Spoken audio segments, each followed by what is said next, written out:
எனது அருமை உடன்பிறப்புகளே, திருநெல்வேலி மக்களே, உங்களை எல்லாம் சந்தித்தது மகிழ்ச்சி.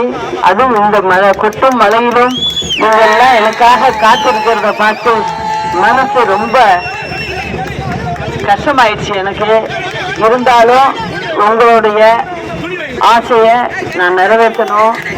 நிச்சயமா புரட்சி தலைவர் அவர்கள் எப்படி முதல் கட்சி ஆரம்பிச்சு இந்த இயக்கத்தை கொண்டு இது மக்களுக்கான இயக்கங்கிறத அவருடைய ஆட்சி காலத்துல எப்படி ஏழை எளிய மக்களுக்காக எல்லா உதவிகளையும் செய்தாரோ, அதே போல அவர் வழியில் வந்த அம்மாவும் உங்களுக்கெல்லாம் நல்லதை செஞ்சிருக்காங்க. அது நான் சொல்லணும்னு அவசியம் இல்லை. உங்களுக்கு எல்லாருக்குமே உங்க குடும்பத்துக்கு வேண்டியதெல்லாம் செஞ்சவங்க அம்மா. நிறைய திட்டங்களை கொடுத்தாங்க, அதெல்லாம் உங்களுக்கு தெரியும். ஏழை மக்களுக்கு ஆடு மாடு வழங்கினாங்க. அது மட்டும் இல்லை, பள்ளிக்கு செல்லும் பிள்ளைகளுக்கு புத்தகம், நோட்டு, ஜாமெட்ரி பாக்ஸு, புத்தக பை இதெல்லாம் இலவசமாக கொடுத்தாங்க. அது மட்டும் இல்லை, சைக்கிள் கொடுத்தாங்க. அது மட்டும் இல்லை, ஏழை பிள்ளைகள் 10வது 11வது படிக்கும்போது அவர்களுக்கு அவங்க வீட்டில் வசதி இருக்காது, மடிக்கணினி வாங்க முடியாதுங்கிறத நினைச்சு அம்மா ஒவ்வொரு பிள்ளைக்கும் இந்த மடிக்கணினியை எப்படி உபயோகப்படுத்துறதுங்கிறத தெரியணுங்கிறதுக்காக அம்மா அதையும் வாங்கி கொடுத்தாங்க பிள்ளைகளுக்கு. அவங்கெல்லாம் நல்லா அதை வச்சு அவங்களும் நல்ல முறையில் இருக்காங்க இன்னைக்கு. இதெல்லாம் அம்மா செஞ்சாங்க. ஏழைகளுக்காக 20 கிலோ அரிசி, விலையில்லா அரிசி கொடுத்தாங்க. இதெல்லாம் கொடுத்தது நம்ம அம்மாவோட ஆட்சியில தான். ஆனா இன்னைக்கு திமுக ஆட்சிக்கு மக்களுக்கு எதுவுமே கொடுக்கல. ரேஷன் கடையில பருப்பு கிடைக்கல. நிறைய பேர் சொல்லிட்டாங்க என்கிட்ட, பருப்பு சுத்தமா கொடுக்கல, பாமாயில் கொடுக்கலன்னு சொல்றாங்க. அரிசியும் சரிவர அளவு குறையுது அப்படிங்கிறதையும் சொல்றாங்க. நல்ல அரிசியா கொடுக்கலைங்கிறதையும் சொல்றாங்க. இந்த அரசாங்கம் பொதுமக்களுக்கு எதுவும் செய்யல. அதுவும் குறிப்பா ஏழை எளியோர்களுக்கு சுத்தமா எதுவும் செய்யலைங்கிறத நான் நல்லா புரிஞ்சுக்கிட்டேன்.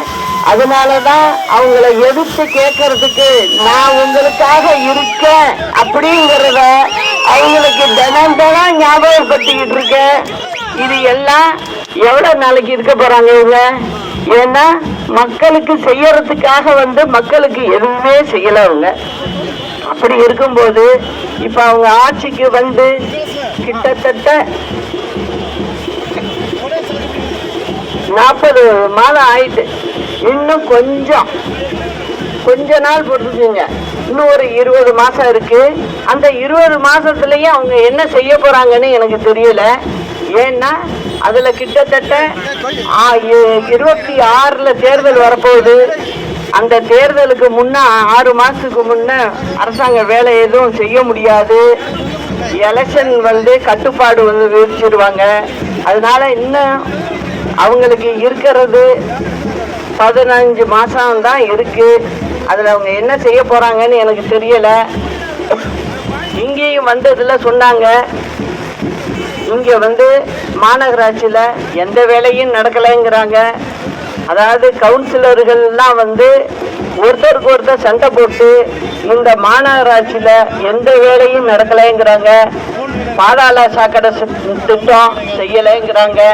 இதெல்லாம் இந்த அரசாங்கம் எப்படி இருக்கோ அதே போலதான் ஒவ்வொரு மாநகராட்சியும் இன்னைக்கு தமிழ்நாட்டில் இருக்கு.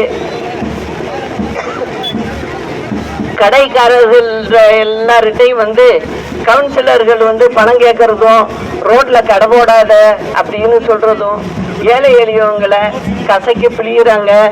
அது மட்டும் இல்ல, இப்ப அவங்க ஆட்சிக்கு வந்ததுல இருந்து 3 முறை மின்சாரத்தை விளையாட்டம் பண்ணி இருக்கிறாங்க. அதனால ஒவ்வொரு வீட்லயும் இருக்கிற மக்களுக்கு ஒரு உதாரணத்துக்கு சொல்லணும்னா 100 ரூபாய்க்கு 25ல இருந்து 30 ரூபா அதிகப்படுத்தி மின்சாரத்திற்கு அவங்க பணத்தை பறிக்கிறாங்க மக்கள் சேர்ந்து.